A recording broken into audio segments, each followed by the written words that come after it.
Komið heil og sæl og verið velkomin í föstudags þáttinn. Í dag þá ætlum við að fjalla ýmislegt, meðal annars að fræðast sýninguna Helga Magra sem MAG eða Leikfélag Akureyrar að setja upp. Við ætlum líka að forvitnast gjörningalistahátíð sem farin af stað hérna á Akureyri.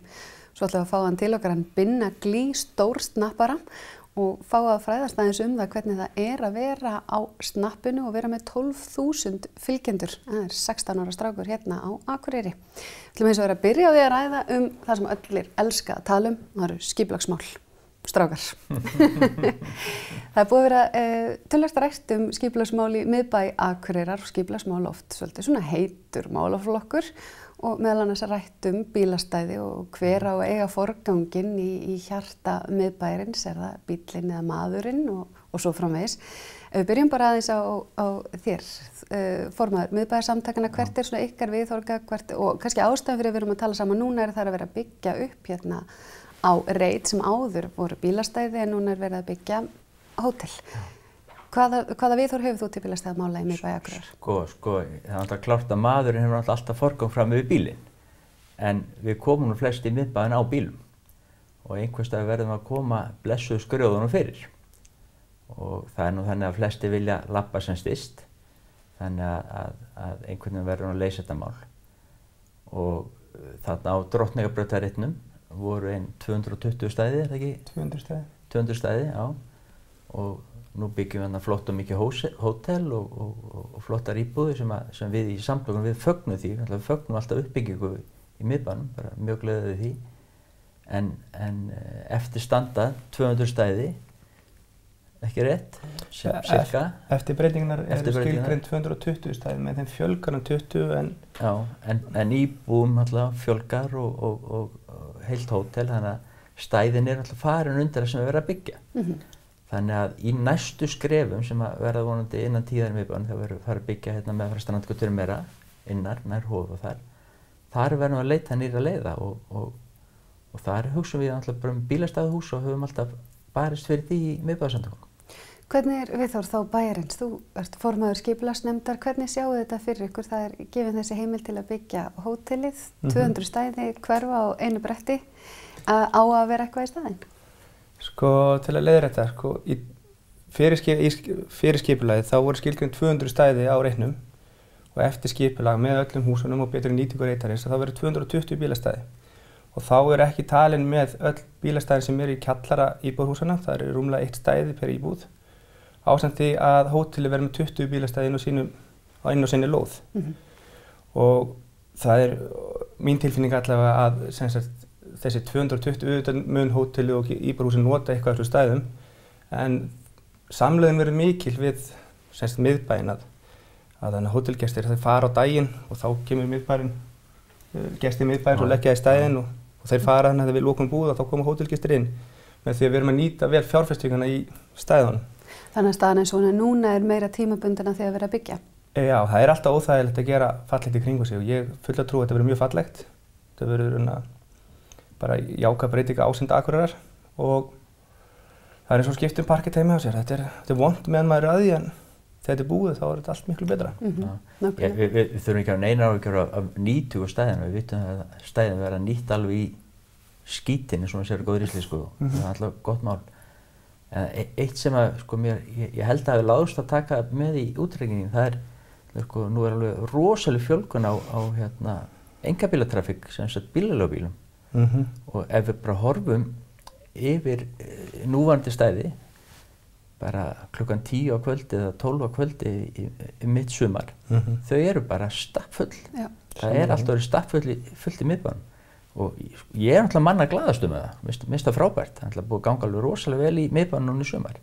Mikil veltuaukning hjá held ég bara öllum sem mjög gleðilegt. En við bara verðum að passa okkur alls ekki þrengja meira að bílnum. Við þurfum að leita lausna og ég veit að Tryggvi alveg lausna sinnaður, þannig ég ætla ekki að hjóla neitt hart í hann. Ég ætla frekar að vinna með honum næstu mánuð og finna lausnunar. En þið talið báðir bílastæðahús og þið eru sammála það þurfi að henda í eitt slíkt. Það bara mjög jákvæð. Það verður mjög jákvæð fyrir Akureyri og miðbæinn. Búið að ákveða það? Það ekki búið að ákveða. Þegar við förum í skipulagningu miðbæjarins, eða Graham Massey og þessar hugmyndir, þetta svona kringum 2005-2006. þá er að koma 400.000 ferðamenn til Íslands. Í dag er að koma yfir 1,7 milljón ferðamanna. Men það er ákveðin forsendubreiting. Það er, við tekum undir með Steinar, sko, einkabíllinn er ekki að fara við erum ekki að fara að sjá minni umferð í miðbæ Akureyrar og við þurfum að gera ráð fyrir einkabílnum. En hann þarf, sko, við þurfum ekkert endilega að hafa, skipulag þarf ekkert endilega að hafa ganga út frá einkabílnum. Við göngum út frá bara almennri umferð, einkabíllinn er hérna líka. Bílastæðahús, það er bara komið á þann stað að við þurfum að fara að hugsa það alvarlega. Við erum með 4 reiti norðan við Drottningarbrautarreitin, eða í miðbæjarreiti. Það er gert ráð fyrir íbúðarhúsum aðalega og verslunum og jarðhæð. Þessar lóðir hafa ekki verið auglýstar en þeim hefur sýndur áhugi nú nýverið. Og mér finnst raun að vera, sko, við höfum stoppað alla pælinga varðandi að auglýsa þær vegna þess að við erum að byggja á Drottningarbrautarreitinum og við getum ekki verið, þú veist, allstaðar að í einu. Við þurfum að geyma þetta svæði meðan við erum að klára hana Drottningarbrautarreitin. En mér finnst að við ættum að skoða bílastæðahús þegar við svo förum í miðbæjarreitina sjálfa. En er ekki þetta ákveða þó framkvæmdir myndi ekki hefjast fyrir einhverjum tímapunkti, þannig að bara planið liggi svolítið fyrir? Það er bara eitthvað sem við erum að gera þessa vikunar og hvað maður segir, þetta tekur allt langa tíma, ferillinn er langur sem er líka ágætt. Það er náttúrulega, sko, rosalega uppbygging framöndan, náttúrulega verið að byggja, sko, á Drottningarbrautarreitinum og vonandi verðum að fara í Sjallareitin vonbráðar, Samgöngumiðstöð, já. Eða hún er hugsuð þar eða hvað? Hún er hugsuð við Akureyrarvöll. Við Ráðhúsið og Akureyrar, milli Ráðhúsins og Akureyrarvallar. En þeir talandi Sjallareitin. Þetta hefur nú verið vandræðareitur í, já, ég held að það sé óhætt að segja að minnstakosti 10, 20 ár.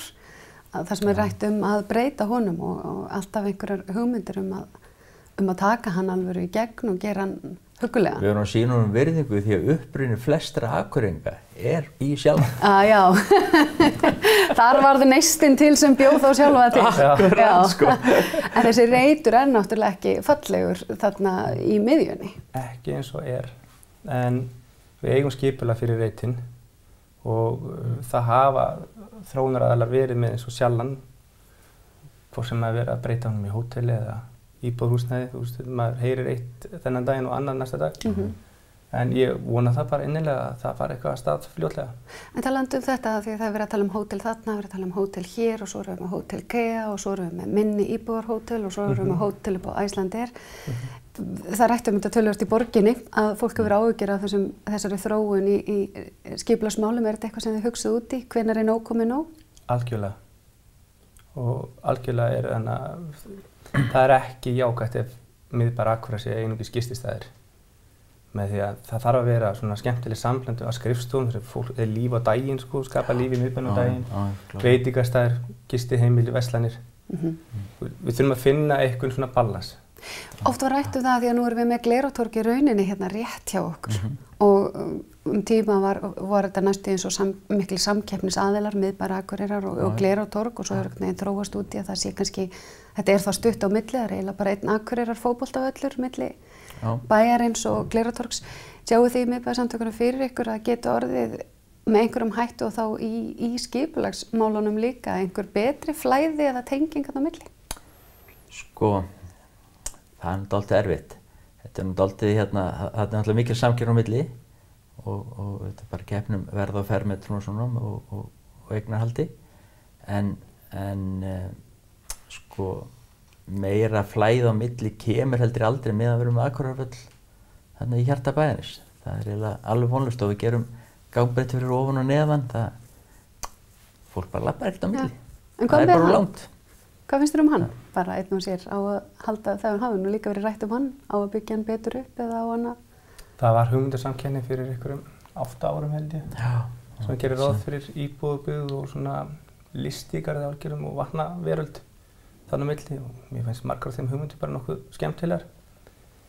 Og já, ef Kávavöllurinn byggist upp og Þórs... Akureyrarvöllur, já, Kávavöllurinn, ég ætlaði að fara að leiðrétta þig. Já, ég hafði það rétt í þetta. Já, vel gert. Ef Kávavöllurinn byggist upp og Káva fer að spila alla sína leiki upp á Kávavölli og Þórsarar á sínu velli og þá er Akureyrarvöllurinn kannski orðinn svona ekki nauðsynlegur og áður og þá myndi svo uppbygging sem þar yrði tengja vel miðbæinn við Oddurina og Glerártorg og annað, það svona skemmtilegu miðbæjar uppbygging.